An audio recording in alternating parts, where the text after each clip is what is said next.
Magandang hapon po. Ako po si Kishi Sandy Beltran Tagod. Ang aking programa po ay BPED o Bachelor of Physical Education. Ako po ay first year student. Narito po ang ating, ano pong pangalan niyo, Ginoo? Ako pala si Mark Rin Gamana, third year BSMT student. Maaari ka ba naming i-interviewin? Sige po. Meron po kaming konting katanungan para sa iyo. Ano ang chismisan?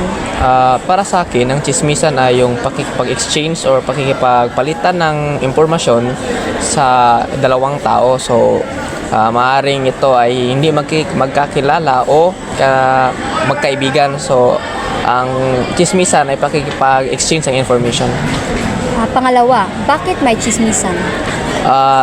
Ang chismisan kasi ay kadalasan ginagawa upang palitan ng impormasyon. So kung may isang tao may alam na impormasyon tungkol sa kanyang gustong malaman, nagiging chismisan na tawag doon kasi nakikipag-usap ka sa taong yun.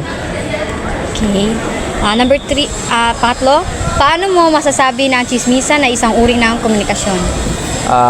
Ang komunikasyon ay ang paggamit ng mga salita o pakikipag-usap sa isang tao. So masasabi ko na ang chismisan ay isang uri ng komunikasyon kasi ang dalawang tao ay nakikipag-usap para makakuha ng impormasyon.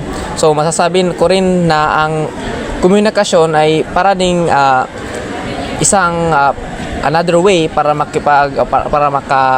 makaintindi ng isang tao. So kung yung tao na yon ay may dalang impormasyon at gustong malaman ng isang tao, pwede mo siyang tanungin. Masasabi ko na ng chismisan talaga ay isang uri ng komunikasyon. Maraming salamat po sa inyong mga sagot.